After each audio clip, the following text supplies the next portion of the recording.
A young billionaire saves a poor girl in the rain. The next day, he comes home and sees his wheelchair-bound son standing while the girl says, "Don't be afraid. I'm here. You can do it." He is stunned by what happens next. The rain pounded mercilessly, turning the streets into rushing streams. Brian squinted to see through the windshield while the wipers worked at maximum speed, barely managing to clear the water. The radio announced the worst storm in years. "Just a few more minutes," he murmured, exhausted after a long day at the office. Traffic crawled. Brian glanced at the clock, almost midnight. He had worked late, as he had been doing ever since the accident. Work was his refuge, a way to avoid the silence at home. His cell phone rang. It was Karen, the nanny. "Mr. Mitchell, everything's fine with Noah, but he's still awake. He seems uneasy because of the storm. I just wanted to know if you'll be long." "I'm on my way, Karen. Maybe another 10 minutes. Hanging up, Brian thought about his son. Would Noah really be asleep, or just pretending the way he sometimes did? Since the accident, Noah lived in his own world. The doctors said it was normal, that trauma required time. But how much longer? The traffic light turned red. Brian slowed down. And that was when he noticed movement on the sidewalk. Something small, almost invisible under the torrential rain. He leaned forward, frowning. The headlights revealed a tiny figure huddled against the wall of a closed shop. What the? There was no doubt. It was a child. A small girl, sitting alone on the sidewalk, completely soaked, visibly shivering. The light turned green. Cars behind him honked. Brian ignored them, turned on his hazard lights, and pulled over. Something inside him, an instinct that had seemed dormant for months, flared up like an alarm. He jumped out of the car and was immediately hit by the force of the rain. "Hey!" he shouted, running toward the girl. "What are you doing out here alone?" She didn't respond. As Brian approached, he saw she was holding an old teddy bear, just as drenched as she was. Her eyes lifted, and he felt a chill. Those eyes seemed to carry far more than any child should. "Where are your parents?" he asked, looking around. The street was deserted, except for the passing cars. The girl just looked at him, silent. "You're freezing," Brian said, placing his coat over her shoulders. "Come on, you can't stay here." The girl did not resist when he picked her up. She was so light it made Brian's chest tighten. She showed no fear, which was both comforting and unsettling. Inside the car, Brian turned on the heater. The girl clutched the teddy bear tightly as water dripped from her hair. "What's your name?" Brian asked. The girl hesitated. "Emily," she finally said in a low voice. "Emily, that's a pretty name. I'm Brian. Where do you live?" She squeezed the bear and lowered her gaze. Brian realized he wouldn't get easy answers. "Are you lost?" Emily didn't reply. She just kept trembling. Brian thought quickly. The girl was drenched and freezing, and something about her expression deeply unsettled him. "Let's get you dried off and warm first. Then we'll figure out where you live." He called Karen. "I'm going to be a bit late. I found a situation. Could you prepare a hot bath? And maybe set aside some of Noah's clothes?" He hung up before the nanny could ask questions. Looking at the small, silent passenger, Brian questioned his decision. Taking a child he didn't know back to his house was not standard procedure, but something about this felt meant to be. "Do you like soup?" he asked. Emily nodded slightly. "Great. Karen makes the best vegetable soup." They drove in silence. When he finally parked, Brian took a deep breath. His home, a large brick house, seemed far too big, too empty, ever since the accident. "We're here," he said, more to himself than to her. He lifted the girl into his arms and hurried to the porch. Karen opened the door, her expression shifting from curiosity to surprise. "My goodness, who—" "Emily," Brian answered. "I found her alone in the rain. Is the bath ready?" Karen nodded. "Yes, in the guest bathroom. I picked out some of Noah's clothes." "Perfect. Could you take her? I think she'll be more comfortable with you." Karen held out her arms, and Emily went willingly. She seemed numb. "Emily, Karen will take care of you now. She'll give you a warm bath and some dry clothes. I'll make something for you to eat." The girl looked at him with those deep eyes and nodded. It wasn't just fear or confusion in her gaze. There was something else, like an understanding no child should have. While Karen led Emily away, Brian went into the kitchen and put the soup onto heat. His mind raced. Calling the police was the right thing to do. But something stopped him. Maybe it was the late hour, maybe the storm. Or maybe he had a feeling that this child had crossed his path for a reason. Brian found himself staring at the photo on the fridge. Him, Rachel and Noah, all smiling at a picnic. It had been taken the previous summer, before the accident, before a drunk driver turned their life upside down. The sound of footsteps pulled him out of his thoughts. Karen walked into the kitchen with Emily. The transformation was remarkable. Clean and dry, her fair hair still damp, and wearing Noah's blue pajamas, she looked like a different child. Only the serious expression remained. Behind them, almost hidden in the hallway, Brian noticed a small figure in a wheelchair. Noah was watching, curiosity shining in his eyes, his fingers lightly gripping the wheels of his chair the way he did when he was nervous or intrigued. "Noah," Brian said, surprised to see his son awake so late. "I thought you'd be asleep." "I heard noise," the boy replied quietly. His eyes locked on Emily, who returned his gaze with the same silent intensity. "This is Emily," Brian introduced. "She'll be staying with us tonight." Noah said nothing, just kept watching the newcomer with a mix of curiosity and caution. It was the first time in months Brian had seen his son show genuine interest in anything or anyone. "Are you warm now?" Brian asked. Emily nodded, her eyes scanning the kitchen carefully. "Good. The soup's ready." Karen helped Emily onto a stool at the counter, then turned to Brian. "What's going on? Who is this child?" "I don't know," he answered honestly. "I found her alone on the sidewalk in the pouring rain." "Did you call the police?" Brian hesitated. "Not yet. I thought I should take care of her first." Karen gave him a worried look. "Brian, you need to call. Someone must be looking for her." "I'll call after she eats." "Is Noah still awake?" Brian asked. "Yes," Karen replied. "He's in his room, looking out the window. The storm is making him uneasy." Brian served the soup and placed it in front of Emily. "Careful, it's hot," he warned.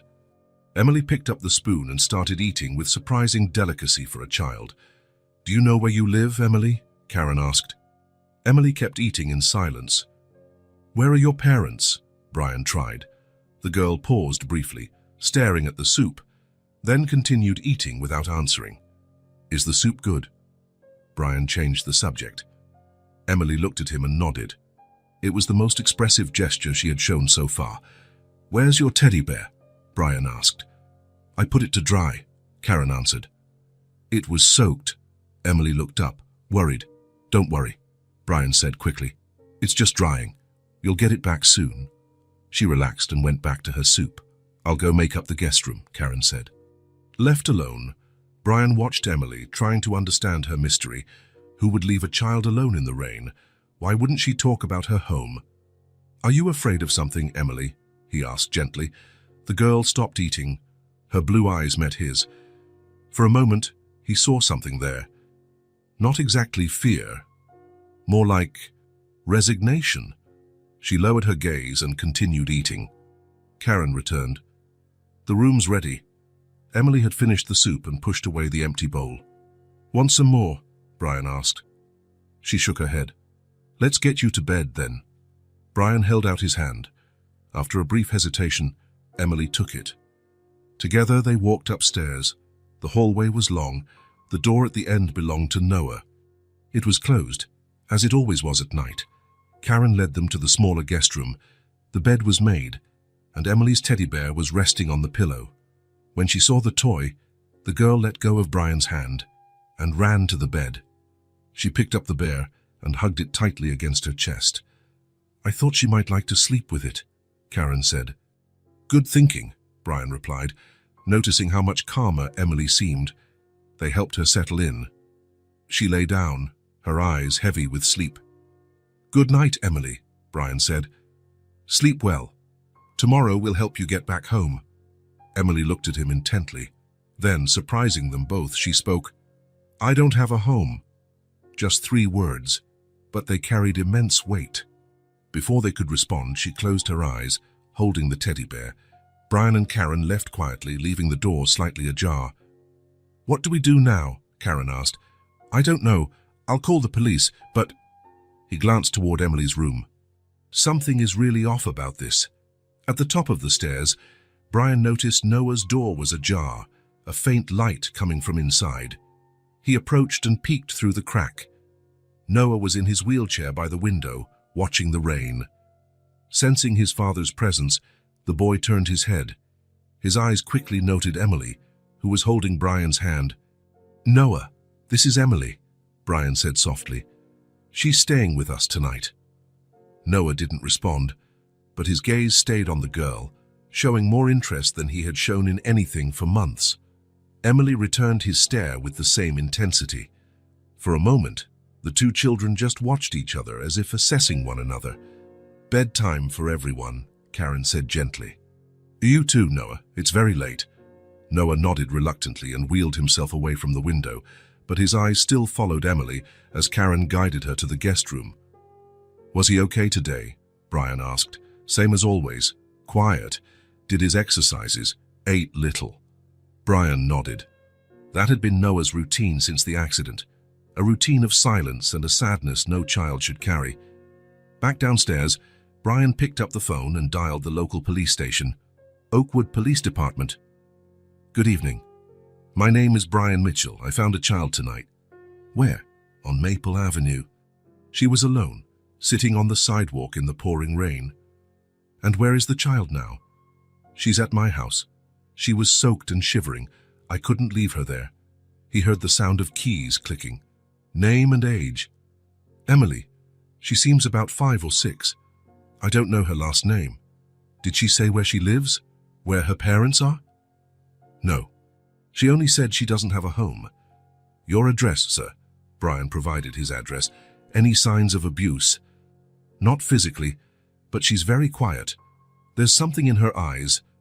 Brian couldn't explain it. "We're dealing with several incidents because of the storm. I'll send a patrol car as soon as possible." "Can you keep her safe until tomorrow?" "Yes, she's already asleep. An officer will contact you in the morning. I'll also notify social services." Brian hung up. A strange feeling washed over him. He'd done the right thing, so why did he feel as though he'd betrayed Emily? Karen yawned. "I think I'll head to bed unless you need anything else," she said. "Go ahead, Karen. You've done a lot today."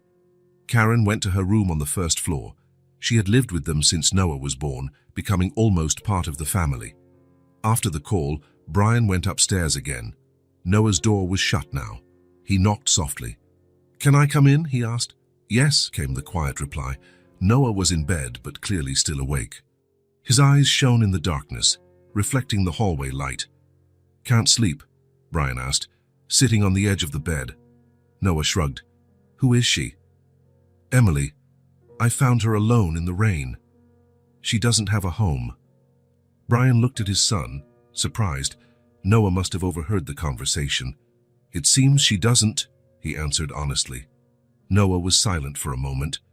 "She looks sad," he finally said. Brian nodded. It was the longest observation Noah had made in weeks. "Yes, she does. We'll try to help her, okay?" Noah nodded and settled under the blankets. Brian kissed his forehead. "Sleep well, son." As he left, Brian realized something had changed. Normally, Noah shut down whenever there was a visitor in the house. But with Emily, he seemed different. There was a silent connection between the 2 children, something Brian couldn't fully understand, but that, for some reason, gave him hope. He returned to his room and changed out of his wet clothes. Lying in bed, he thought about the strange turn his evening had taken. What would happen in the morning? Would the police find Emily's parents or discover she really had no home?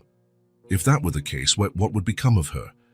Brian turned over, unable to sleep.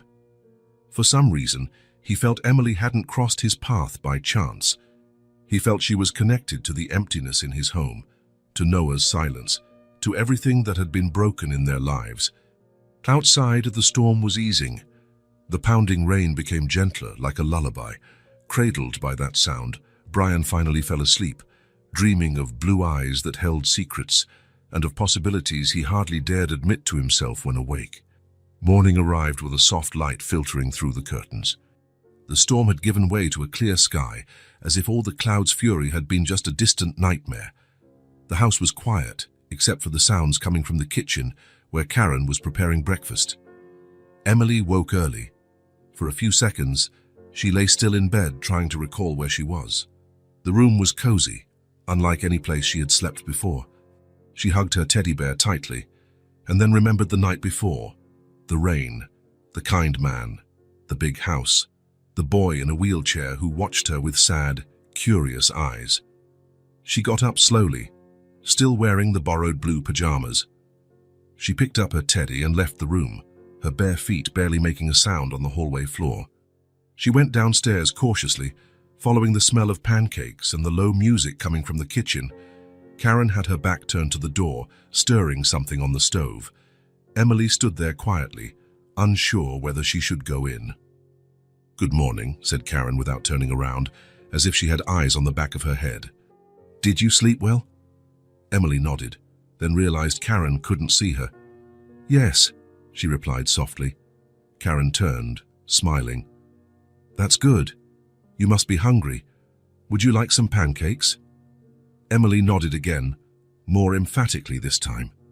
Her stomach growled, as if replying on her behalf. "Sit right there," Karen indicated, pointing to the kitchen table already set with colorful plates and a glass of orange juice. "Brian and Noah should be down soon." Emily did as she was told, climbing onto a chair with some effort. She placed her teddy bear on her lap and watched Karen work, flipping pancakes with a spatula and humming softly. There was something comforting about that everyday scene, something that made Emily's heart ache in a strange way. "Does your bear want pancakes too?" Karen asked, glancing over her shoulder with a kind smile. Emily looked down at her worn-out toy. "He doesn't eat much," she said seriously, "but he likes watching other people eat." Karen laughed, a light and pleasant sound. "He's a very polite bear," she commented. The sound of heavy footsteps announced Brian's arrival. He entered the kitchen already dressed for work, his hair still damp from the shower. "Good morning," he said, his voice carrying the fatigue of a restless night. His eyes landed on Emily and he smiled. "Did you sleep well, sweetheart?" Emily nodded, clutching her teddy bear closer. "Great," Brian said, sitting down at the table. "The police will come by later to talk about you. There's no need to be scared. They just want to help find a place for you." He hesitated at the last part, as if choosing his words carefully. "She's not going to an institution today, is she?" Karen asked quietly, placing a plate of pancakes in front of Emily. "No," Brian replied. "I spoke to them on the phone. The officer said, given the circumstances, they might let her stay here for now while they look for relatives. We have to go to the station later to fill out some forms, but—" He paused, looking at Emily, who was eating her pancakes slowly, as if savoring each bite. "It doesn't feel right to send her to a place full of strangers right now." Karen nodded, clearly relieved. Emily continued to eat, seemingly oblivious to the conversation about her future, though her eyes moved between the adults, alert. "What about Noah?" Brian asked, changing the subject. "Is he up?" Karen sighed softly. "Yes, but he doesn't want to come down. He said he's tired." She lowered her voice even more. "You know how he gets." "Some days are harder than others," Brian nodded, a shadow crossing his face. "I'll take his breakfast up to him, then," he said, standing. "No need," Karen replied. "I finished helping him get dressed before coming to the kitchen. He said he just wants to be alone for a bit." Brian looked at the stairs, clearly torn between respecting his son's wishes and worrying about him. "All right," he finally conceded. "But I'll go up before I leave for work." The rest of breakfast proceeded quietly, only the clink of cutlery against plates breaking the silence. Emily ate slowly, her gaze occasionally drifting to the staircase, as if expecting Noah to appear at any moment. After eating, Brian went upstairs to see his son.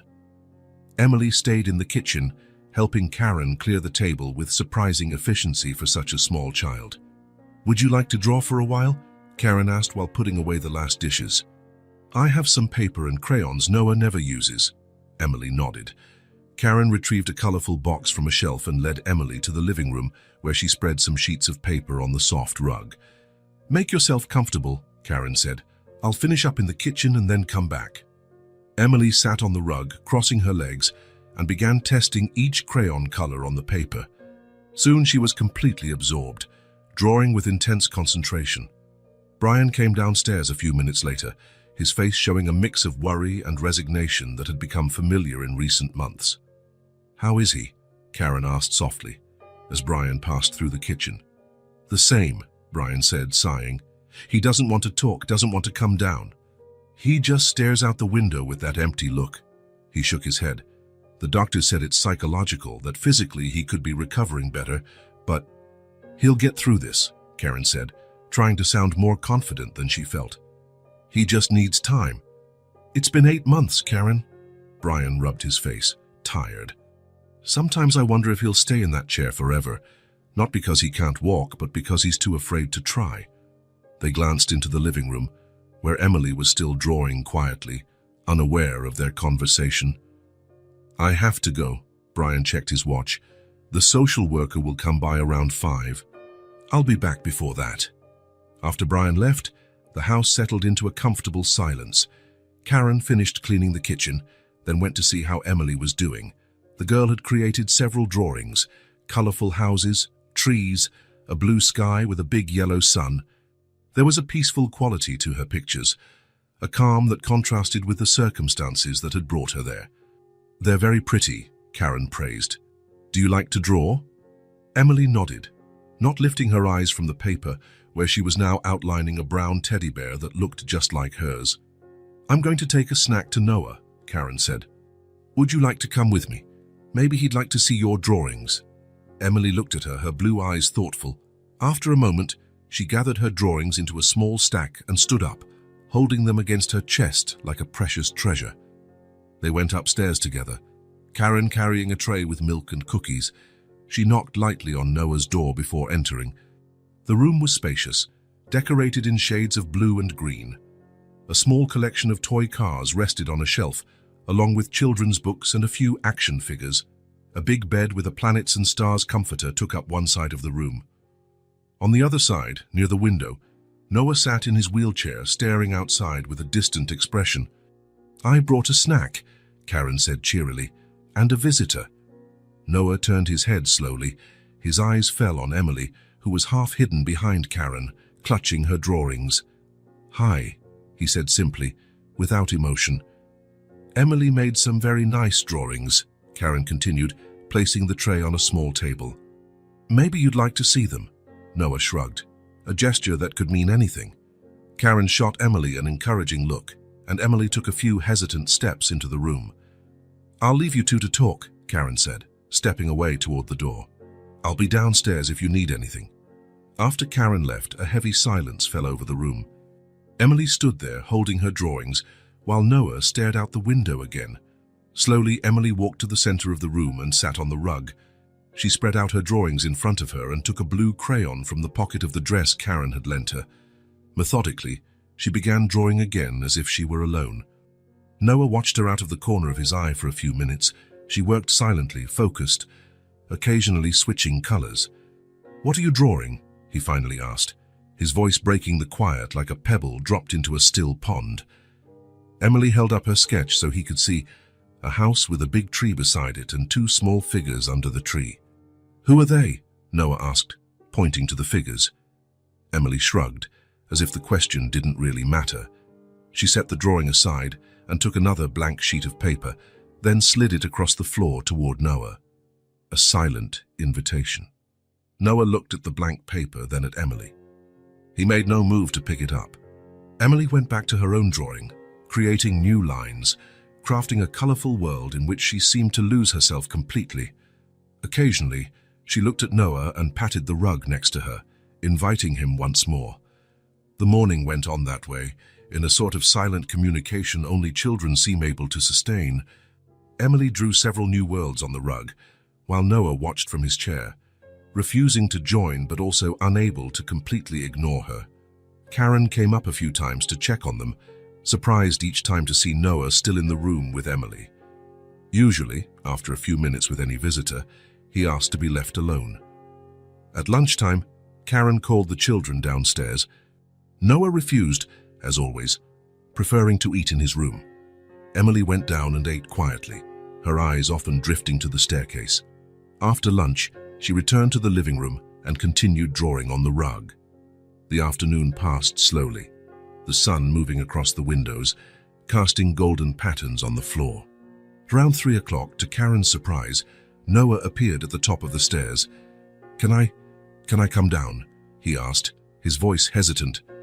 "Of course," Karen replied, trying not to show her astonishment. "Do you need help?" "No, I can manage." Noah maneuvered his wheelchair expertly onto the small home elevator they had installed next to the stairs.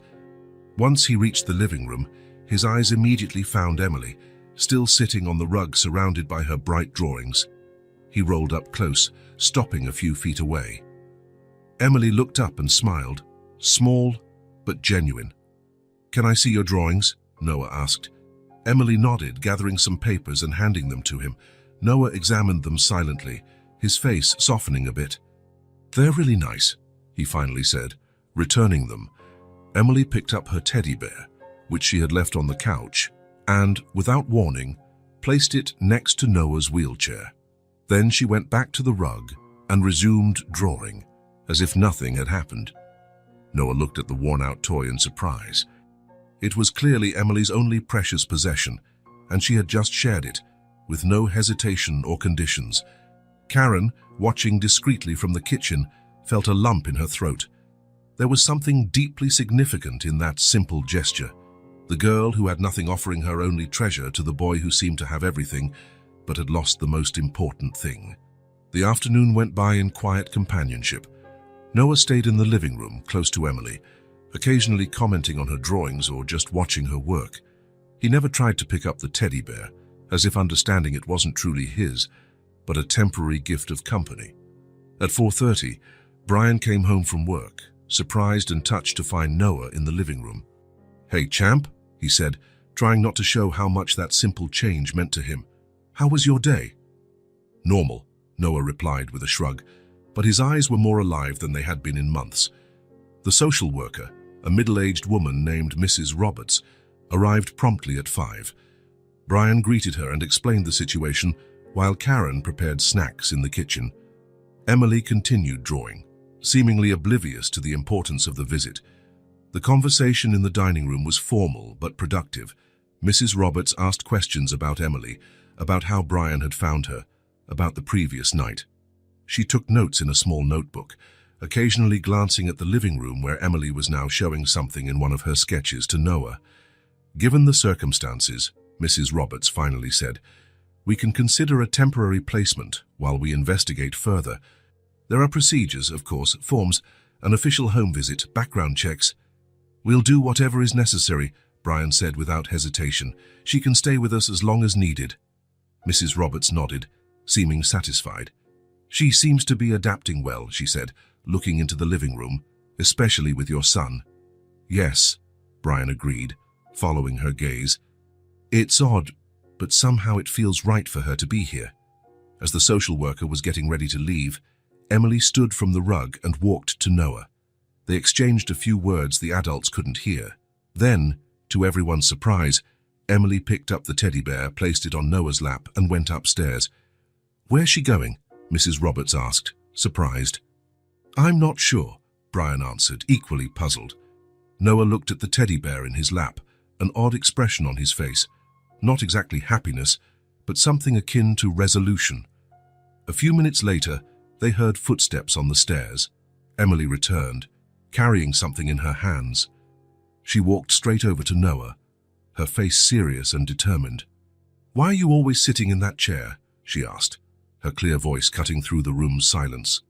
Noah went rigid, his face closing off as if a door had slammed shut. The bear slipped slightly on his lap, but he didn't seem to notice. "Don't you like to play?" Emily pressed, stepping closer until she was right in front of him. He answered, his voice thick with long-suppressed emotions. "As if I can't even walk anymore." There was so much pain in those words, so much repressed anger and frustration that the room felt suddenly colder. Brian took a step forward, ready to intervene, but Mrs. Roberts gently placed a hand on his arm to stop him. Emily did not step back. Instead, she held out her hand, her eyes shining with a serene certainty that seemed out of place in such a small child. "Don't be afraid. I'm here. You can do it." Noah stared at her outstretched hand as if it were something from another world. His gaze held disbelief, but also, for the first time in months, a spark of something Brian hardly recognized: hope. Slowly, as if guided by a force he didn't fully understand, Noah placed the teddy bear on the seat of his chair and gripped the armrests. Emily didn't move, her hand still extended, her eyes locked on his, radiating unwavering confidence. With visible effort, Noah began to stand up. His legs trembled under his weight, not from physical damage — the doctors had always said his main block was psychological — but from the deeply rooted fear that had kept him confined to that chair long after his injuries had healed enough for him to walk again. His hands gripped the chair so tightly his knuckles turned white. His face was taut with the strain, not just physical but emotional, the strain of confronting the fear that had consumed him since the accident. Inch by inch, he rose. His legs still trembled, but they held. He was standing. Brian felt his heart stop. Tears sprang to his eyes before he could hold them back, blurring his vision. His knees gave way, and he fell to the floor, though he barely noticed the impact, his mind overwhelmed by shock and emotion. "Noah," he whispered, voice breaking. The boy turned his head slowly, as if afraid any sudden movement might break the spell. His eyes met his father's, filled with surprise, fear, and a joy so intense it was almost painful. "Dad," he said, voice small and trembling, "I'm standing." Brian crawled across the floor to his son and wrapped his arms around Noah's legs, openly sobbing. Noah wobbled a bit but stayed upright, one hand still gripping the chair for balance, the other hesitantly touching his father's hair. Emily took a step back, watching with a calm expression. There was no surprise on her face, only a steady certainty, as if this was exactly what she had expected all along. Karen covered her mouth with her hands, tears sliding silently down her cheeks. Mrs. Roberts watched with wide eyes, her professional demeanor momentarily forgotten. "This is extraordinary," the social worker murmured, and it was. In that ordinary living room, on an ordinary afternoon of an ordinary day, something truly extraordinary had happened. A barrier that had seemed impenetrable had been broken, not by doctors or therapists, but by a small girl with eyes too old for her age and unshakable faith. Brian remained kneeling, clutching his son's legs, his body shaking with sobs. Noah, still standing, trembled with the effort but did not fall, and his eyes, for the first time in many months, were not empty. There was fear, yes, but also something else, a new beginning, a promise, the first ray of sunshine after a long and dark night of storms. In the waiting room of the doctor's office, Brian held Noah's hand firmly. The boy fidgeted in his wheelchair, his fingers tapping against the armrest. Since that extraordinary moment in the living room 2 days ago, when he stood up for the first time in months, something had changed. "Do you think Dr. Weber will be surprised?" Noah asked, looking at his dad. Brian smiled, ruffling his son's hair. "I think he'll be very happy. Almost as happy as I am." Dr. Weber was a pediatric neurologist who had been seeing Noah since the accident. At every appointment, he tried to convince the boy that his condition was mostly psychological, that his tests showed enough physical recovery for him to attempt walking again. But Noah always withdrew, refusing even to consider it. Until Emily showed up. The door to the office opened, and a nurse smiled at them. "Noah Mitchell, Dr. Weber will see you now." The office was bright and welcoming, decorated with children's drawings on the walls. Dr. Weber, a middle-aged man with a kind smile, stood to greet them. "Noah, Brian, great to see you," he said, shaking Brian's hand and winking at Noah. "How are things?" "Doctor," Brian began, struggling to control the emotion in his voice. "Something incredible happened. Noah." Noah stood up. The doctor's eyes widened, looking from Brian to Noah, "Is that true?" he asked, bending down to Noah's eye level. Noah nodded, a small smile playing on his lips. "I managed to stand up. By myself." "That's wonderful, Noah." The doctor didn't hide his surprise and delight. "What made you try?" Noah was quiet for a moment, as if considering the question. "Emily," he finally answered. "She said I could do it." "Emily?" "A girl who's staying with us," Brian quickly explained. "It's a long story." Dr. Weber nodded without pushing for more details. "Well, shall we do some tests then? See how much you can do now." The tests were simple. The doctor asked Noah to try standing again, holding onto the examination table. Brian helped him into position, and with visible effort, Noah stood up. His legs trembled, but he managed to stay upright for almost half a minute before needing to sit down again. "Impressive, Dr. Weber murmured, taking notes. "Really impressive."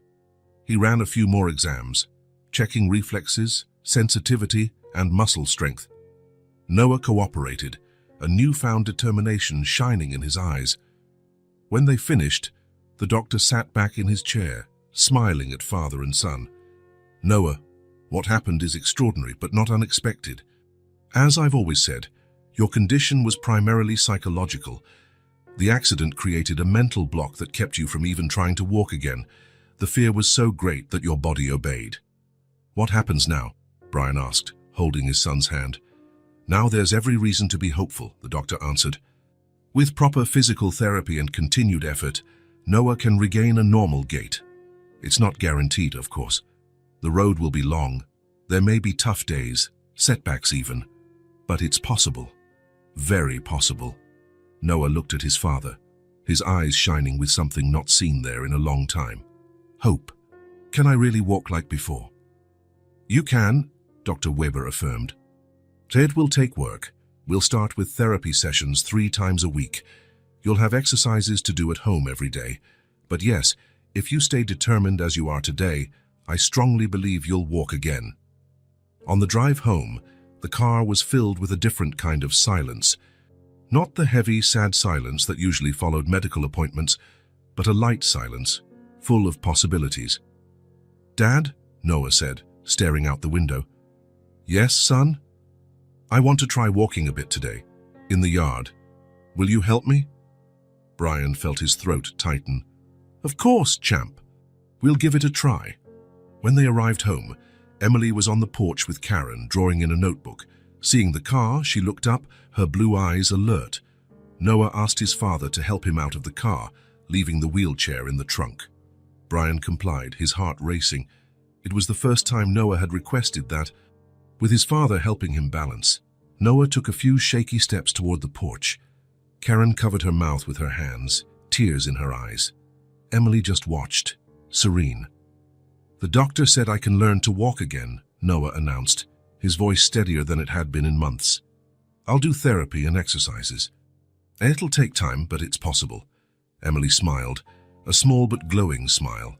Her eyes met Noah's, conveying something words couldn't capture. "I knew it," she said simply. And in those 2 words there was so much certainty, so much conviction, it was impossible not to believe her. At that moment, under the afternoon sun, a new hope was born. Not just for Noah, but for all of them. The rest of the day unfolded in a quiet celebration. Noah tried a few more steps in the yard, always supported by Brian or Karen. His progress was small, but every inch gained felt like a miracle.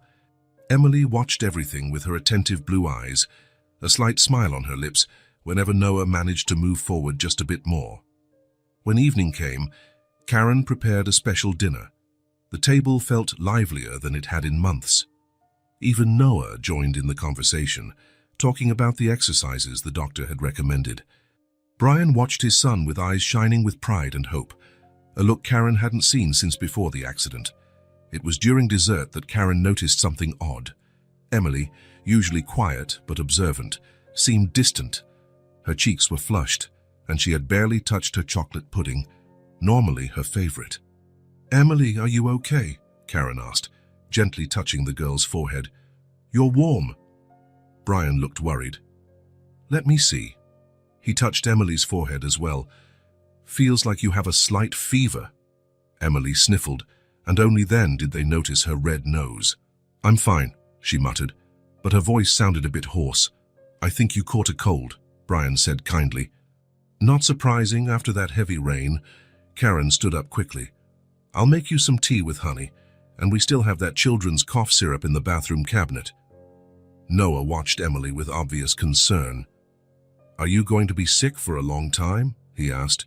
Emily shrugged, small and tired. "I don't know." "It's probably just a cold," Brian reassured Noah, noticing his worry. "With some rest and care, she'll be better soon." Karen returned with the tea, and Emily sipped it obediently, taking small, cautious gulps of the warm liquid. "I think you should go to bed early tonight," Brian suggested. "Rest will help." Emily nodded without protest, another sign she wasn't feeling well. Normally, she tried to stay up longer, drawing or just being near Noah while he watched a movie. Brian lifted her in his arms and carried her to the bedroom. Karen followed with the thermometer and the syrup. Noah remained at the table, looking thoughtful as he watched them go upstairs. In the bedroom, Brian helped Emily change into pajamas while Karen prepared the medicine. The thermometer confirmed a fever of 100.8 Pati, 38.2. Mild, but still concerning. "It's just a cold," Karen reassured, carefully measuring the dose of syrup. "But we'll take good care of you." Emily took the medicine without complaint, then lay down, letting Brian tuck her in. Her eyes, usually so vivid and alert, were now dull with fatigue and fever. "I'll stay until you fall asleep," Brian said, sitting on the edge of the bed. Emily closed her eyes, only to be interrupted by a soft cough. Karen brought a glass of water, which she sipped in small gulps. "Thank you," she murmured, her voice small. There was a sound at the door, the distinctive squeak of wheelchair wheels on the wooden floor. Brian and Karen looked over, surprised to see Noah there. "Noah?" Brian asked. Noah entered the room, skillfully maneuvering his chair. On his lap was his favorite blanket, the one with planets and stars he'd had since he was little. He rarely let it leave his own bed, treating it almost like a protective talisman. "I brought this," he said, extending the blanket to Emily. "It's warm. It always makes me feel better when I'm sick." Emily looked at the blanket, then at Noah, a surprised expression softening her pale face. "I hope you get well soon," Noah continued, his voice low but resolute. "I want to play with you." For a moment, no one spoke. Brian felt a lump in his throat, and Karen pretended to fuss with something on the bedside table to hide her tears. Emily took the blanket and clutched it to her chest, her eyes meeting Noah's. "Thank you," she said, a faint smile on her feverish lips. Noah nodded, satisfied, then backed his chair away. "Good night," he said, heading toward the door. Brian looked at his son, a wave of love and pride nearly overwhelming him. This was the Noah of before, the gentle, caring boy who had seemed lost after the accident. Somehow, Emily, with her quiet presence and inexplicable faith, was bringing him back. Once Emily finally fell asleep, Brian tucked Noah's blanket around her, noticing how she held it tightly even in slumber. That simple piece of cloth, loaded with meaning and affection, seemed more powerful than any medication. Emily's fever didn't subside overnight. In fact, it rose slightly, worrying Brian enough to call the pediatrician first thing in the morning. The doctor assured him it seemed like a common cold, but recommended careful observation and suggested bringing Emily in for a visit if the fever lasted more than 2 days. Karen prepared a light soup for lunch and took it upstairs on a tray. Emily managed only a few spoonfuls before leaning back against the pillows, exhausted by the simple effort of eating. She slept most of the afternoon, still clinging to Noah's blanket. Noah spent the day alternating between his strengthening exercises and frequent trips to Emily's room to check on her. Though she slept most of the time, he would sit quietly in his wheelchair by her bed for a few minutes, watching her breathe before leaving silently. By late afternoon, the fever dropped a little. Karen applied cool compresses to Emily's forehead and gave her another dose of medicine. The girl woke up, her blue eyes clearer and more alert than they had been that morning. "How do you feel?" Karen asked, helping her sit up. Better, Emily replied, her voice still hoarse but stronger. Do you think you can eat a bit more? I made vanilla pudding. Emily's pale face lit up slightly. Yes, please. While Karen went down to get the pudding, Brian appeared at the door, back from work. He had left early, worried about the little girl who was ill. Hey, sweetheart, he said, entering the room. Karen says you're feeling a bit better. Emily nodded, sitting up against the pillows. Noah's blanket slipped a little, and she pulled it back up. Do you like Noah's blanket? Brian asked, sitting on the edge of the bed. It's warm, Emily replied. And it smells like Noah. Brian smiled. It was such an innocent observation, yet so profound. Children notice things adults often overlooked. It was a very special gesture of his, Brian commented. He doesn't lend that blanket to anyone, not even me or Karen. Emily smiled gently, her fingers tracing the printed planets on the fabric. The social worker called today, Brian said after a moment. The temporary guardianship process is moving along. Soon you might be able to stay with us officially, at least for a while. Emily looked at him, her large, serious eyes on her small face. Do you want me to stay? She asked directly. The question caught Brian off guard. There was so much maturity in those 5 simple words. At first, he admitted, choosing honesty, when I found you out in that storm, I only planned on letting you stay for one night. I thought it would be best for everyone. Our house hasn't been a very happy place since the accident. Emily listened silently, without judgment. But then, Brian continued, his voice softening, you brought something into this house that I thought we'd never see again. Something no amount of money could ever buy. What? Emily asked, curious. My son's smile, Brian said, feeling emotion tighten his throat. I don't know how, Emily, but you reached him in a way none of us could for months. You brought him back to us.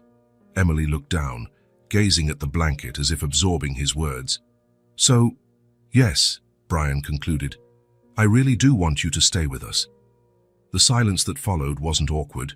It was the kind of silence that comes when important truths are shared, a necessary space for the words to find their place.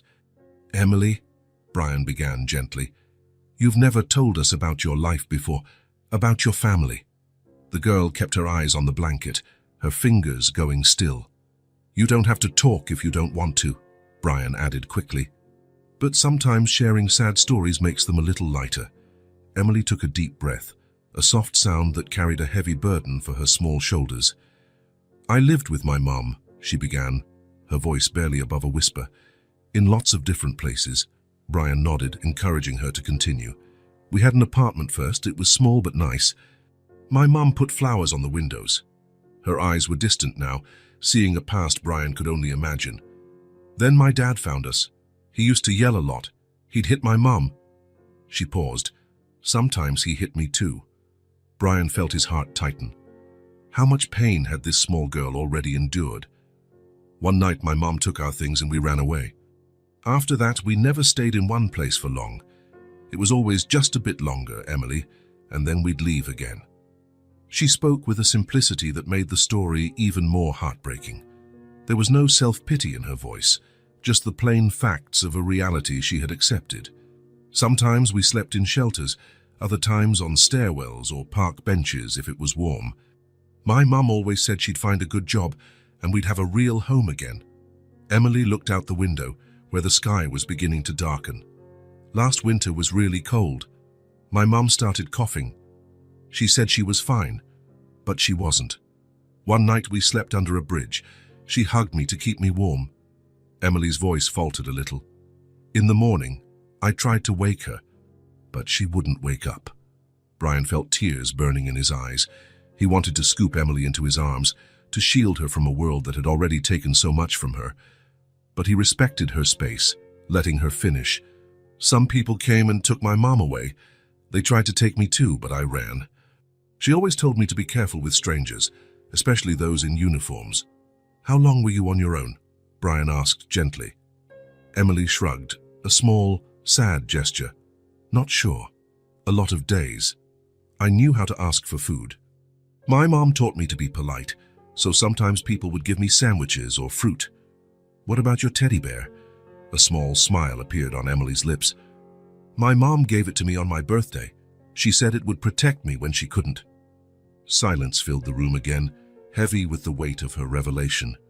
Brian tried to imagine this tiny girl, alone on the streets for weeks, maybe months, carrying only a teddy bear as a link to a lost love. That rainy night, Emily continued, it was so cold. I thought maybe... She hesitated.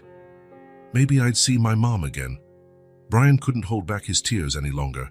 They slid silently down his cheeks as he held Emily's hand. Then you showed up, she finished, looking at Brian with those eyes that seemed to hold all the world's wisdom and pain. Just then, Karen appeared at the door carrying a tray with pudding. She paused, sensing the intensity of the moment. I'll come back later, she whispered. Brian shook his head. No, it's all right. Emily needs to eat to get strong. Karen entered and set the tray on the bedside table, glancing curiously between them. I'll let you eat, Brian said, standing up. Rest some more. Call us if you need anything. Emily nodded, her eyes now on the pudding. Brian left the room with a heavy heart, yet also strangely relieved. Emily's story was tragic, but knowing it made even clearer what he needed to do. She had lost everything, her home, her mother, her safety. He couldn't restore what she'd lost, but maybe he could offer her something new, a new family, a new beginning. And perhaps in doing so, his own broken family might find healing too. 3 days later, Emily had fully recovered from the cold. Her cheeks had regained their color, and that quiet yet constant energy was back. During her recovery, Noah stayed by her side whenever possible, bringing her books, sharing his favorite cartoons on the tablet, or simply keeping her company. The social worker, Mrs. Roberts, had returned for a follow-up visit. She was visibly impressed by Noah's progress. He could now stand for several minutes and even take a few tentative steps with crutches. More impressive was his change in behavior. The withdrawn, silent boy had become more talkative, his eyes shining with a determination that hadn't been there before. The temporary guardianship process is almost complete, she told Brian after her visit. Emily can officially stay with you for the next 6 months, while we continue searching for relatives. If none are found during that time... She paused meaningfully. Could we request permanent custody? Brian finished, hardly daring to voice the hope that had been growing in his heart. That would be a possibility, Mrs. Roberts confirmed, but let's not rush. 6 months is a long time. Brian nodded, understanding her caution. But as he observed the 2 children through the living room doorway, Noah trying to balance on crutches while Emily sketched on the rug, occasionally looking up to give him a smile, he knew time wouldn't change what he felt. Emily was already part of them. It was a Saturday morning, and the sun poured generously through the living room windows. Karen had gone out to visit her sister, who lived in a nearby town. Brian worked on his laptop at the kitchen table, occasionally glancing at the children in the living room. Noah's therapist had progressed him from crutches to a cane in recent days. The physical therapist, who visited 3 times a week, was impressed by Noah's rapid improvement. It's more mental than physical, he'd explained to Brian. Noah's muscles have always been capable of supporting him. What was missing was the confidence, the will to try. Now Noah was practicing walking circuits around the living room with his cane. Emily sat on the couch, counting aloud as he completed each lap. 16, 17, watch the rug, 18. Noah was sweating, his face taut with effort, but there was a determined sparkle in his eyes that Brian hadn't seen since before the accident. 19, 20, Emily exclaimed, clapping her hands. Noah stopped, leaning heavily on the cane but smiling proudly. I did it, he panted. 20 laps.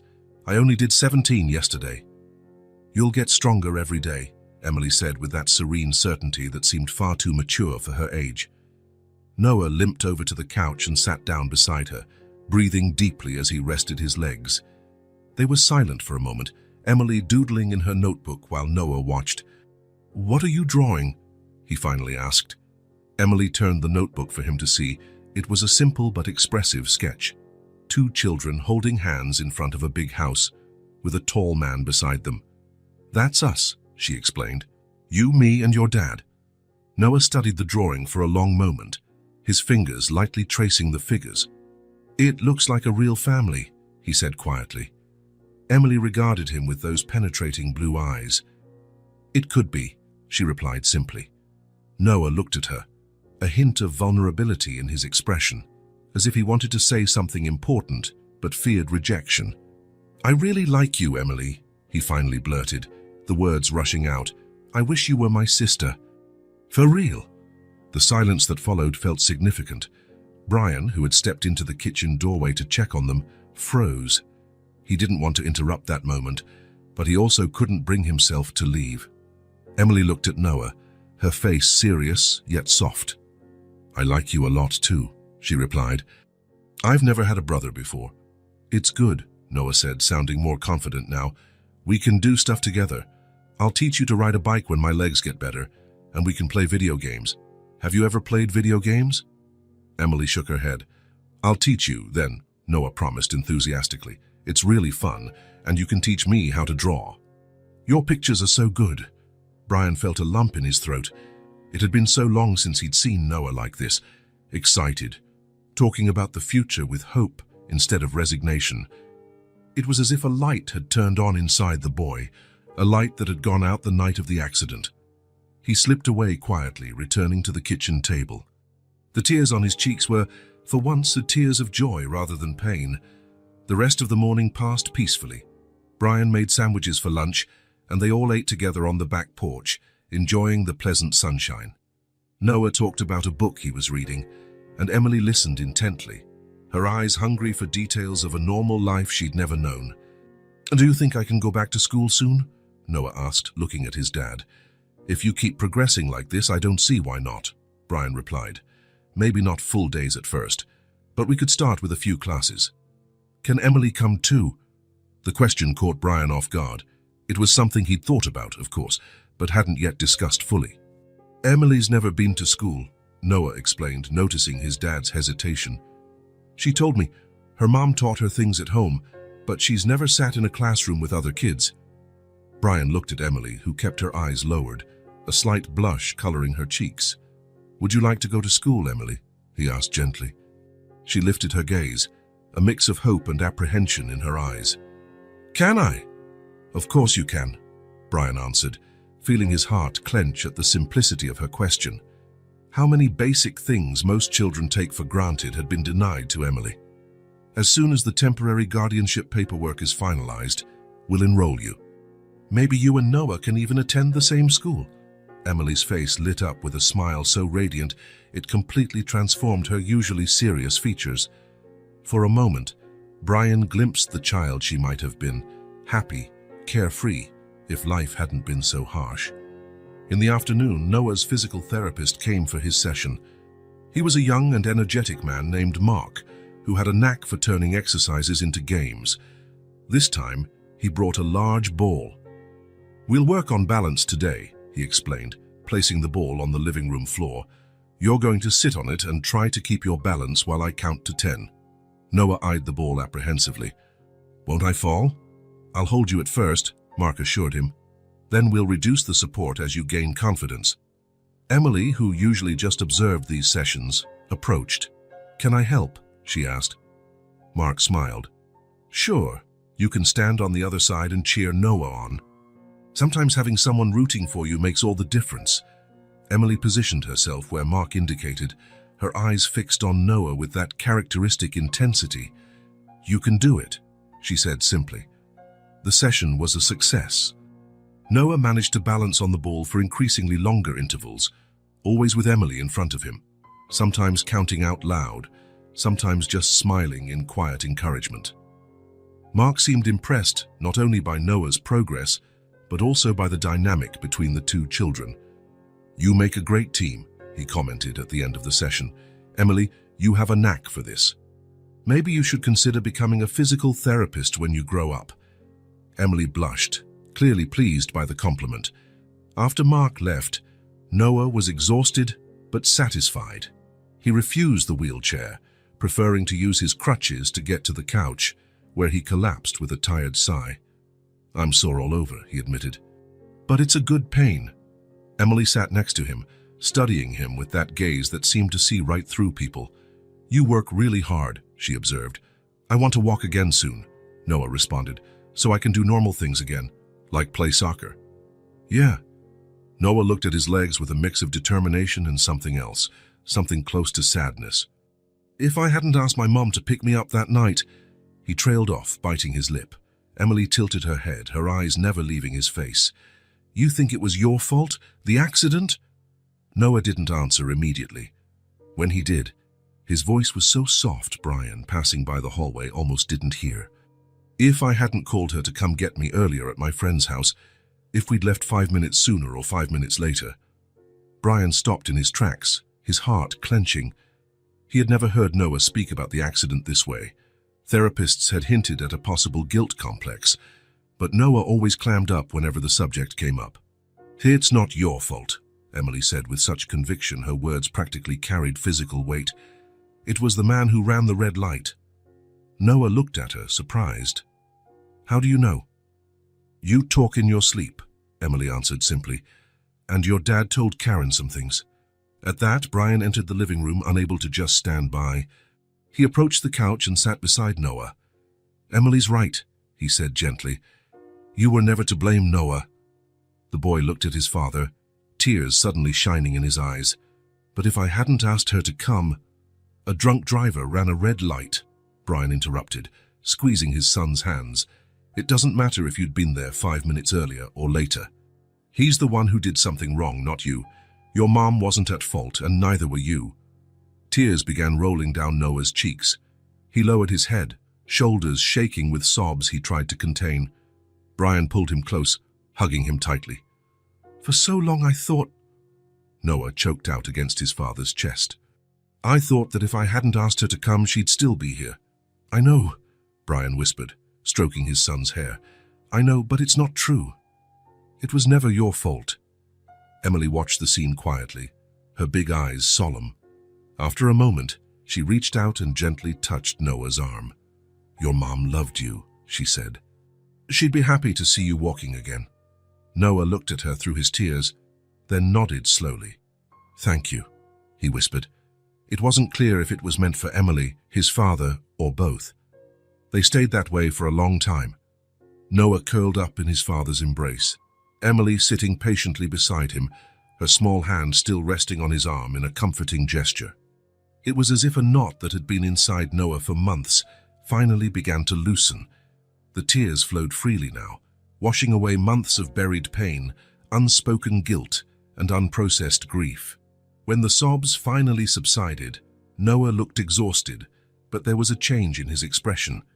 A lightness Brian hadn't seen since before the accident, as if a giant weight had been lifted from his young shoulders. "Is everything okay now?"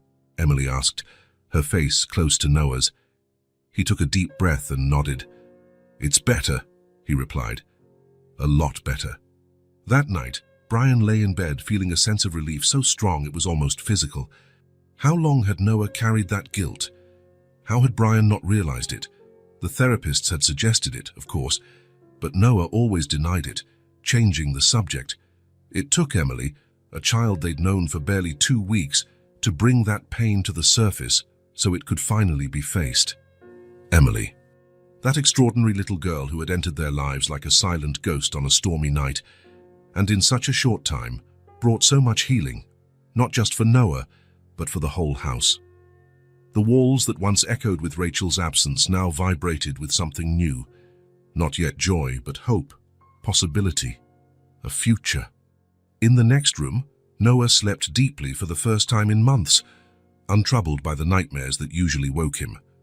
In the guest room, which was now officially Emily's room, the girl also slept, teddy bear pressed against her chest. The house was quiet, but it was no longer the oppressive silence of mourning. It was the peaceful hush of a home where healing had finally begun. Days turned into weeks, and weeks into 2 months. Fall was painting the trees red and gold, and a cool breeze replaced summer's heat.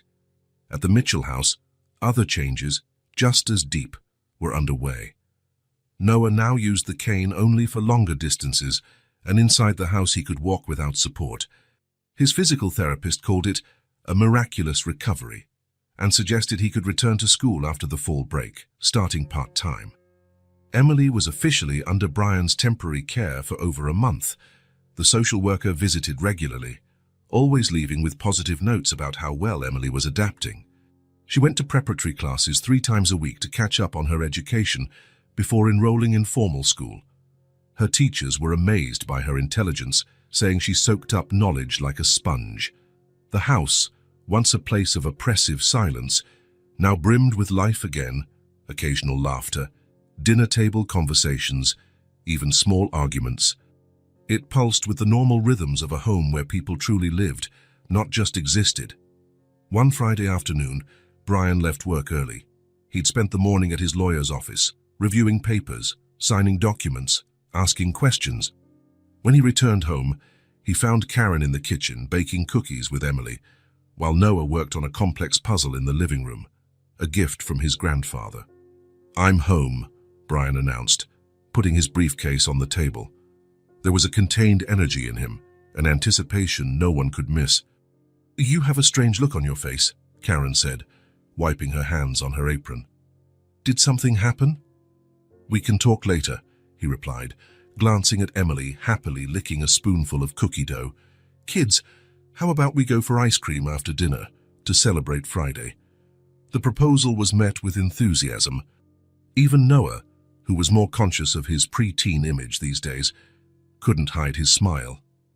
Dinner was lively, with Noah talking about the book he was reading and Emily sharing, in her succinct way, what she'd learned in class that day.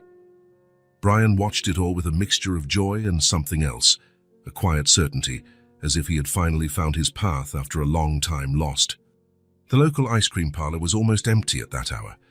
They chose a table by the window and placed their orders. Emily, still discovering new flavors, spent several minutes deciding between strawberry and chocolate, finally settling on both. "Is it good?" Brian asked, watching her savor every spoonful like a treasure. She nodded, a chocolate mustache forming above her lip. "Very," she answered, her eyes shining. Noah ate his mint chocolate chip in silence, but there was a relaxed expression on his face that was becoming more common. Occasionally, he exchanged knowing glances with Emily, as if they shared a secret. When they finished, Brian suggested a short walk in the adjacent park. The evening air was cool but pleasant, and the path lined with old-fashioned lampposts gave the place a magical atmosphere. Noah walked slowly, using his cane but with firm steps. Emily stayed beside him, naturally matching his pace. They stopped at a wooden bench near a small lake. The moonlight reflected on the water, creating a second, shimmering moon. "I have something important to talk to you about," Brian said, more serious now. "Especially you, Emily." The girl looked up at him, her big eyes fixed on his face. "You know you've been living with us under a temporary arrangement," he continued. "Mrs. Roberts explained that to you?" Emily nodded slowly, something in her gaze shifting, a slight fear maybe, or apprehension. "Temporary guardianship lasts 6 months," Brian went on. "After that, it has to be renewed, or—" He hesitated, searching for the right words. "Or I have to leave," Emily finished, her voice so low it was almost inaudible. "No," Brian quickly corrected. "Not if that's not what we want." Noah leaned closer to Emily, as though trying to protect her just by being near. "Today I was with my lawyer," Brian explained. "We talked about something very important." He took a deep breath, looking kindly at Emily. "We're starting the adoption process." A hush fell over the small group. Emily stared at Brian as if she didn't fully understand what she'd just heard. "Adoption?" she echoed. "Yes," Brian said, a smile forming on his lips. "That means that, if everything goes well, you won't just be a guest or a child in temporary care. You'd be legally part of our family. Forever." Emily's eyes went wide, tears filling them until they overflowed, rolling silently down her cheeks. Her lower lip trembled. "Really?" she asked, her voice breaking with emotion. "I won't have to leave." Brian felt his heart squeeze at the vulnerability in that question. How many times had she been forced to move on? How many times had she lost everything? "Really?" he confirmed, his own voice now unsteady. "If you want that, of course." Emily didn't answer with words. Instead, She flung herself into Brian's arms, sobbing into his chest, deep, wrenching sobs that seemed to come from a place within her that had never been fully expressed before. Noah watched, his own eyes brimming with tears. Then, with effort, he stood from his cane and moved closer, placing a hesitant hand on Emily's shoulder. "We'll be a real family," he said, his voice overflowing with joy. "You, me, and Dad." Emily lifted her tear-stained face from Brian's chest, looking at Noah through her tears. She reached out and pulled him into the hug. The three of them stayed that way for a long moment, a newly formed family, united not by blood but by something just as strong: love, choice, and the desire to belong. Winter was approaching, bringing shorter days and grey skies, but inside the Mitchell house, it felt like springtime. Since the talk in the park 3 weeks earlier, when Brian announced the adoption process, a new energy filled the home. Emily hummed softly while drawing. Noah tackled his exercises with renewed determination. Even Karen seemed lighter, as though the whole house were emerging from a long emotional winter. The adoption process was moving forward, despite the usual bureaucratic pace. Mrs. Roberts came weekly, bringing forms, doing interviews, gathering documents. Brian spent his evenings filling out paperwork and studying adoption laws. The final court date was scheduled for January down after the holidays. On a particularly cold November afternoon, Mark, the physical therapist, arrived for Noah's regular session. Lately, the focus was on walking without support. Noah could take a few steps alone, but still lacked confidence over longer distances. "Today we're going to try something different," Mark announced once the warm-ups were done. He moved the furniture aside, creating a clear path in the center of the living room. Brian and Karen watched from the doorway, as they usually did.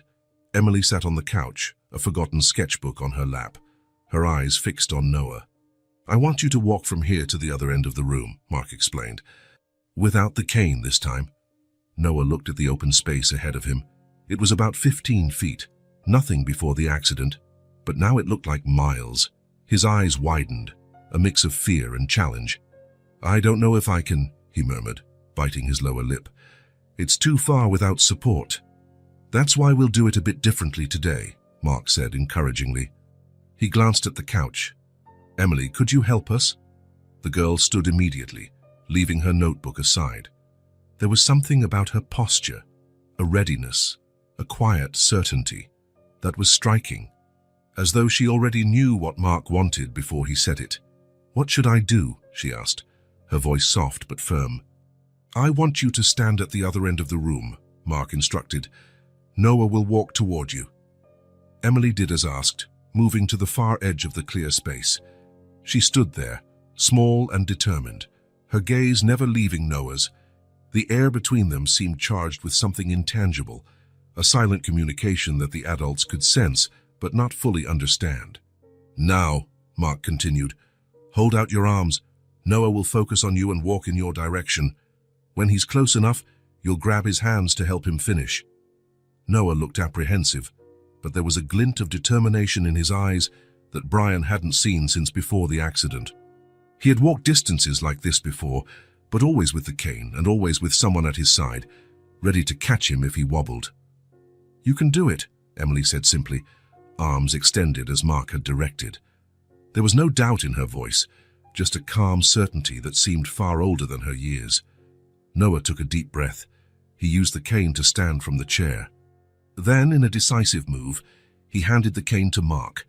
For a moment, he just stood there, swaying slightly like a young tree testing its strength against the wind.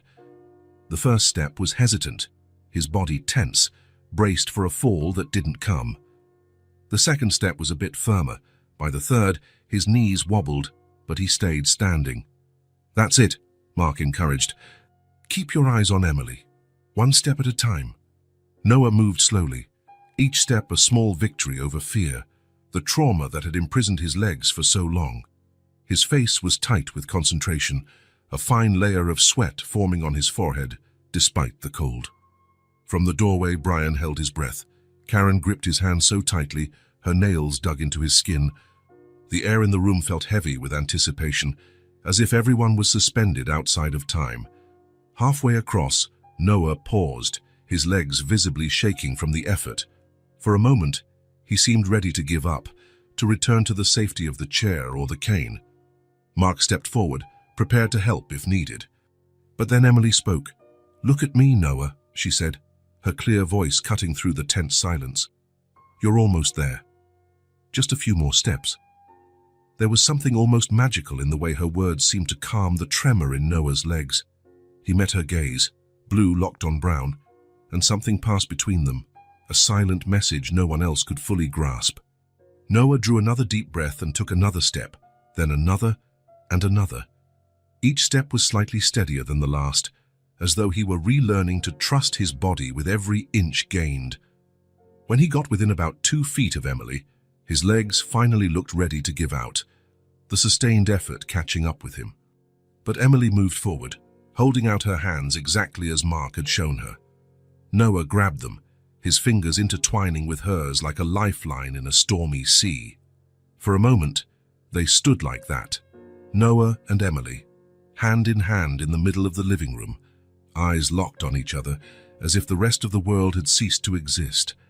Then Noah's face broke into a smile so radiant, so full of genuine joy, that it seemed to light up the entire room. It was the smile he had once worn, the smile Brian feared he might never see again. "I did it," Noah whispered, disbelief in his voice. "I really did it." It was as though a dam had burst. Brian felt tears roll down his cheeks before he realized he was crying. Beside him, Karen was sobbing openly, one hand covering her mouth. Even Mark, always so professional, had misty eyes. "I told you you could," Emily exclaimed, her own smile reflecting Noah's, her blue eyes shining with a mixture of joy and something that looked a lot like pride. Then Noah did something that surprised everyone. Still clutching Emily's hands, he took one more step forward and hugged her. It was an awkward embrace, his legs still unsteady, his balance fragile.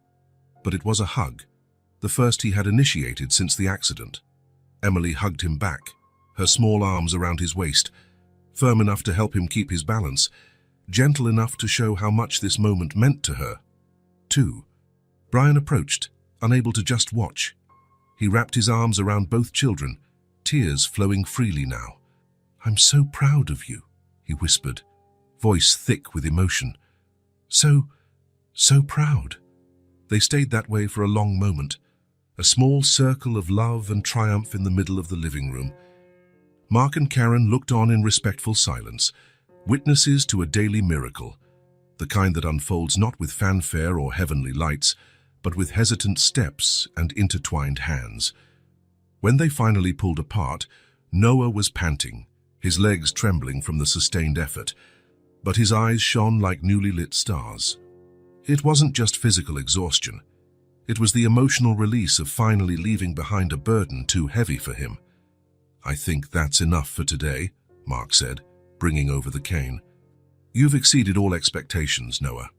Noah accepted the cane, but he held it differently now, not as a permanent necessity, but as a temporary support, something that would soon be just a memory of harder times. "Next week," he said determinedly, glancing at Emily, "I'll walk around the entire block." Emily smiled, that serene, wise smile that seemed beyond her years. "I know you will," she said simply, and somehow no one in the room doubted her. That night, after the children went to bed, Brian remained in the dimly lit living room, gazing out the window at the stars that peeked through winter clouds. He thought about miracles, not the grand ones described in religious books, but the small ones that happen daily, when broken people begin to heal, when impossible steps are taken, when love emerges in the most unexpected places. He thought of Emily, that little star who had fallen into their lives on a stormy night, illuminating everything that had been dark. Somehow, this girl who had lost it all was helping them find what they thought was lost forever. And for the first time in a long while, Brian felt genuine hope for the future, not just for Noah, but for all of them. An unlikely family, bound not by blood but by something perhaps even stronger. The choice to walk together, one step at a time, holding each other's hands through storms and sunshine alike. Spring had arrived, bringing flowers, longer days, and a sense of renewal. At the Mitchell household, That feeling was even more intense. Noah was almost walking without his cane, except for longer distances. His doctors talked about a remarkable recovery, though there was still a road ahead. The adoption process continued its slow march through court dates, interviews, and endless paperwork. Brian navigated that bureaucratic sea with patience, knowing every form, every visit, every evaluation brought them closer to the final goal, making Emily an official part of the family. Emily was thriving. She had started attending regular classes at school since January, impressing her teachers with her intelligence and eagerness to learn. At home, she was more talkative, more expressive, though she retained that calm, steady aura she'd had since day one. One April afternoon, the phone call came. Brian was in the kitchen, getting dinner ready with Karen while the children worked on homework at the dining table. "Mr. Mitchell, this is Mrs. Roberts." The social worker's voice sounded different, lighter, almost excited. "Yes, Mrs. Roberts. Any news?" Brian tried to sound casual, but his heart sped up. Calls from her usually meant more documents, more requirements, more waiting. "I have very important updates," she said. "Actually, two. First, Emily's biological father has been located and taken into custody." Brian felt a chill run through him. Though he knew from Emily's stories the man was dangerous, the official confirmation was unsettling. "Arrested?" he repeated, lowering his voice so the children wouldn't hear. "Yes, for armed robbery and assault. The sentencing isn't final yet, but he'll be behind bars for quite a while." Brian processed the news, conflicting emotions roiling inside him, relief that the man no longer posed a threat to Emily, sadness for the harsh reality she'd faced, and a small, shameful sense of relief that this would likely help the adoption process. "And the second piece of news?" he asked. "The judge has finally approved the adoption process," Mrs. Roberts announced, clear satisfaction in her voice. With her biological father in prison and no other relatives found, she granted full adoption. "We only need one final hearing to formalize it, but that's basically a formality now." Brian felt his legs weaken.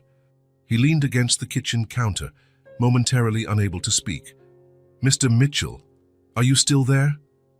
"Yes," he managed at last. "I'm just taking this in. This is amazing." "I know," Mrs. Roberts said gently. "In all my years as a social worker, I've rarely seen a case where a child fit so well into a new family. Emily needed you, and it seems you all needed her." After discussing a few practical details and scheduling the final court date for the following week, Brian hung up. Karen, who had overheard part of the conversation, looked at him expectantly. "It's official," he said, voice trembling with emotion. "Emily will be ours, legally." Karen let out a small cry of joy and hugged him. Brian returned the embrace, tears of happiness silently slipping down his cheeks. "We have to tell them," Karen said, stepping back. Brian nodded, wiping his eyes. They went to the dining room, where Noah and Emily were focused on their books. Noah was scribbling in a notebook, his tongue sticking out in concentration, while Emily read a hefty volume, her blue eyes darting across the pages with fascination. "Kids?" Brian called softly. "We have some news to share." Both looked up, curious. "I just spoke with Mrs. Roberts," he began, his voice catching slightly. "The adoption, it's been approved. Officially." For a moment, neither child moved. Time seemed to stand still in the bright, spring afternoon. "That means—" Noah was first to speak, eyes wide. "It means Emily is now officially part of our family," Brian finished. "Forever."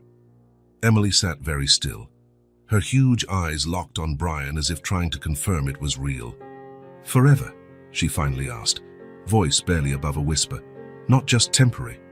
"Forever," Brian repeated, kneeling so he was at eye level. "You're a Mitchell now. Officially." Slowly, Emily's face began to transform, like a dawn breaking. First a sparkle in her eyes, then a tremble in her lips, and finally a smile so bright it seemed to fill the entire room.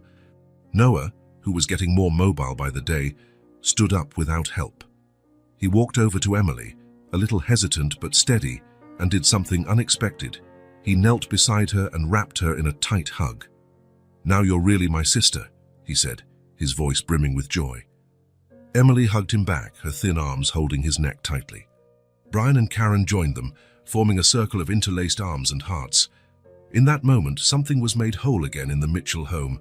The circle broken by the accident and the loss of Rachel was mended, not the same as before, never that, but in a new, unexpected, and perfectly right way. Outside, the spring sun lit the garden where newly planted flowers were beginning to bloom. Inside, a newly formed family embraced, celebrating not just the formal end of a process, but the true beginning of a shared journey. A new home, a new family. For real. Saturday dawned perfectly, as if the very sky wanted to join in the celebration. An intense blue, not a single cloud, and a gentle warmth that caressed without burning. Brian opened the windows, letting the May breeze enter freely, carrying the scent of garden flowers. Karen had arrived early, arms filled with shopping bags. In the week since the adoption was finalized, she had been secretly planning a party. A celebration, she told Brian, not only for Emily's official adoption, but also for Noah's remarkable progress. 2 new beginnings, she said, arranging colorful treats on trays. Both deserve to be celebrated. The living room looked transformed. Colorful balloons floated near the ceiling, tied in clusters at varying heights. Paper streamers in shades of blue and green, Noah's favorite colors, and pink and yellow, Emily's favorites, formed arches on the walls. A handmade banner with large, bright letters proclaimed, "Celebrating New Beginnings." On the main table, a feast of sweet and savory snacks awaited every child's dreams. Cupcakes decorated with sugar stars, bright cookies, heart-shaped biscuits, fun-shaped mini sandwiches, and 2 cakes in the center, one small and round, covered in chocolate icing with Noah's name on it, and another square with white frosting and pink sugar flowers bearing Emily's name. "Maybe I overdid it?" Karen asked, obviously proud of her work. Brian looked around, a wave of gratitude so strong it nearly overwhelmed him. "It's perfect," he said, his voice thick with emotion. "Absolutely perfect." At 2 o'clock sharp, the doorbell began to ring. The guests arrived. Mark, the therapist who had helped Noah so much, Mrs. Roberts, looking more relaxed and smiling now that she wasn't on an official visit. A few of Brian's colleagues, 2 of Noah's school friends he hadn't seen since before the accident, and Emily's teacher, charmed by the quiet but bright girl. The children were upstairs getting ready. Brian had bought new outfits for both, a light blue dress with small embroidered flowers for Emily, and a shirt and slacks for Noah, who insisted he look nice, as he put it. When they finally came down, there was a moment of admiring silence. Emily, normally so reserved, glowed in her new dress, her hair adorned with a small flowered headband. Noah followed her, leaning slightly on his cane but with determination on his face and a smile that brightened his eyes. "Surprise!" everyone shouted when the kids entered the room. Emily's eyes widened at the sight of the decorations, the treats, the stack of gifts on a side table. Noah let out an exclamation of delight, moving faster to greet his friends, who were openly surprised to see him walking. The afternoon flowed in a series of perfect moments. Children playing in the garden, with Noah watching most of the time from his wheelchair, occasionally standing with help to take a few steps. Each one met with cheers and applause. Emily, initially shy around so many people, soon relaxed, especially after her teacher showed her a new book she'd brought as a gift. There were games and stories. The moment when Mrs. Roberts handed Brian a framed copy of the official adoption certificate, tears welling in his eyes. There was a spontaneous toast by Mark, lifting a cup of juice to 2 of the bravest kids he'd ever met. And there was laughter, so much laughter. The most precious sound to Brian, who for so long had lived in a house where laughter seemed forbidden. At cake-cutting time, Brian asked for quiet. The children stood behind their respective cakes, side by side, their faces lit by the small burning candles. "Today's not a typical birthday," Brian said, his voice clear despite the emotion. "It's a celebration of 2 new beginnings. Noah, who is taking his first steps again, facing every challenge with incredible courage. And Emily, who found a new home and family, but also gave us something precious in return. She helped us rediscover hope. The guests applauded. Noah, in a spontaneous gesture, put his arm around Emily's shoulders. She smiled that rare, luminous smile that transformed her solemn face completely. "Make a wish," Karen instructed. "Then we'll blow out the candles together." The children closed their eyes, their faces earnest with concentration. When they opened them, they shared a conspiratorial look. 1, 2, 3. Noah counted. Together, they blew out the candles, the tiny flames snuffed amid applause and cheers. The party went on until dusk, with children and adults enjoying every moment. When the last guest said goodbye, the house was a happy mess of gift wrap, deflated balloons and crumbs of cake. Emily and Noah, exhausted but radiant, fell asleep early, each in their own room but with doors open, a habit they'd developed as if to make sure the other was always close by. 2 new beginnings, Brian murmured to himself, tucking Emily in with a light blanket and adjusting Noah's pillow. And one for all of us. A year had passed, a year of small and large victories, of challenges overcome, of a family growing stronger day by day. The calendar now read late spring, almost summer. The city park was at its peak, lush trees, vivid flowers, a calm lake where ducks glided lazily. Brian spread a checkered blanket on the soft grass, choosing a spot with partial shade, perfect for a family picnic. From the wicker basket Karen had prepared before leaving to visit her sister, he pulled out sandwiches, joie, fruit, homemade cookies, and a bottle of juice. "Dad, look!" Emily's excited voice came from across the field. She was on the swings, her now longer fair hair flying in the breeze as she pumped higher and higher. "I'm almost touching the sky," Brian grinned, watching the girl who, just a year ago, barely spoke above a whisper.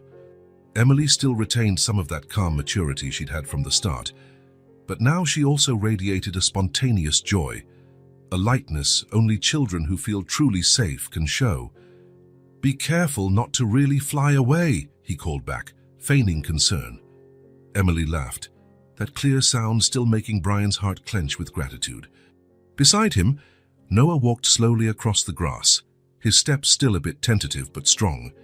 He no longer used a cane for short distances, though he kept it handy for longer walks. "She's not scared of anything," Noah commented, watching his sister soar higher. "I think she's had enough fear for a lifetime," Brian replied, draping an arm around his son's shoulders. "Same as you." Noah smiled, leaning slightly into his father. At 13, he was showing signs of adolescence, a taller frame, a voice that occasionally cracked, a bit of awkwardness about public affection. But today, on this perfect sunny day, he seemed relaxed, content to just be a boy enjoying a family picnic. "Emily, Noah." "Time to eat," Brian called, finishing the picnic setup. Emily jumped off the swing with a graceful leap and dashed over. Noah followed at his own pace, steady but cautious. Reaching the blanket, he sat with a satisfied sigh, stretching his legs. "Tired?" Brian asked. "A little," Noah admitted. "But it's that good kind of tired, the one that means I'm getting stronger." Brian nodded understandingly. Noah's therapy sessions had tapered to once a week, and he was attending school full-time now. His friends had adapted to his new reality, and though he couldn't play soccer as before, he'd discovered other interests: chess, photography, and recently swimming, which the doctor recommended to strengthen muscles without impact. "Can I take a picture of you guys?" Noah asked, picking up the camera he'd received on his last birthday. Photography had become a passion for him, a way to document his new life and capture the beauty and joy he'd once thought he'd never feel again. Brian and Emily drew closer, smiles at the ready. The click of the camera froze the moment, Emily with cookie crumbs at the corner of her mouth, Brian's arm around her shoulders, sunlight forming a golden halo around them. "Now it's your turn," Brian said, taking the camera from Noah. The siblings posed side by side. Noah draped an arm across Emily's shoulders. She rested her head against his. There was a harmony between them that surpassed words, a bond Brian watched every day with wonder. "Say family," Brian prompted. "Family," they chimed in unison, grins lighting up the frame. The picnic continued in a comfortable mix of conversation and companionable silence. Emily talked about her school project on stars, her eyes shining with enthusiasm. Noah showed off recent photos, including a striking shot of the sunset from his bedroom window. After they ate, Noah lay down on the blanket, gazing at the occasional clouds drifting across the blue sky. "That one looks like a dragon," he said, pointing. Emily joined in, lying next to him. "And that one looks like a ship," she added, "like in the pirate stories you tell me." Brian watched them, marveling at the simple depth of that moment, how life could change so drastically in such a short time. Some days he still woke up almost disbelieving the journey they'd taken, from the depths of grief to this bright day with his children laughing. The future no longer a dark horizon, but a path lit by possibility. "What are you thinking about, Dad?" Noah asked, noticing Brian's thoughtful expression. "About how lucky we are," Brian replied honestly. "How life can surprise us sometimes. Like when you found me that rainy night," Emily asked, her serious blue eyes suddenly profound. "Exactly," Brian said. "That night, I only meant to help a lost child in a storm. I never imagined I was finding a missing piece of our family." Emily smiled, still with that quiet wisdom in her gaze, but now blended with the sweetness of childhood. "I found you too," she said simply. The rest of the afternoon was a succession of small joys. Emily returned to the swings. Noah photographed butterflies landing on nearby flowers. Brian took it all in, storing each moment in his memory like a priceless treasure. As the sun dipped low, painting the sky in orange and pink, they gathered their things and strolled back home. Emily skipped a few steps ahead, occasionally pausing to wait. Noah walked beside Brian, his pace careful but more confident each day. "You know," Noah said suddenly, his voice thoughtful, "I used to think our family was broken forever. After the accident, after Mom, I thought we'd never be happy again." Brian looked at his son, his chest tightening. "I felt that way too, Han, for a while," he admitted. "But we're not broken," Noah continued. "We're just different, and maybe even stronger in some ways." Brian stopped walking for a moment, gazing at the teenager beside him. When had his son grown so wise? "I think you're right," he finally said. Family isn't something rigid or fixed. It adapts, grows, changes. "And sometimes," Noah added, glancing at Emily, who had come back to hold his hand, "it shows up in the most unexpected moments." Together, the three continued toward home, their footsteps at different rhythms but perfectly in sync in their own way. The setting sun cast long shadows before them, three silhouettes, hand in hand forming a new constellation. The journey hadn't been easy. There would still be challenges, hard days, painful memories that sometimes resurfaced. But in that moment, walking under a sky gradually filling with stars, Brian knew deep in his heart that they would be all right. Because family isn't always about blood. Sometimes it forms in the most unlikely moment and lights everything up again. Spring was in full bloom, the days stretching toward early summer. Noah was nearly walking without the cane, using it only on rough terrain or longer walks. Emily was thriving in school and had made new friends. Karen was practically family, enjoying the lively household that had once been so quiet. And Brian found himself waking each morning with a sense of gratitude he'd never known before. Life was not perfect. There were still echoes of the past, fleeting moments when sadness threatened to darken the horizon. But the house that once felt haunted by absence was now filled with shared laughter, small triumphs and quiet hope. Each day was another step forward, together, toward a future none of them had dared to dream of before that night in the rain, before Emily walked into their lives and changed them forever. If this story touched your heart, subscribe to the channel and turn on notifications so you don't miss the next ones. Leave a like because it helps this story get recommended to more people. See you in the next story.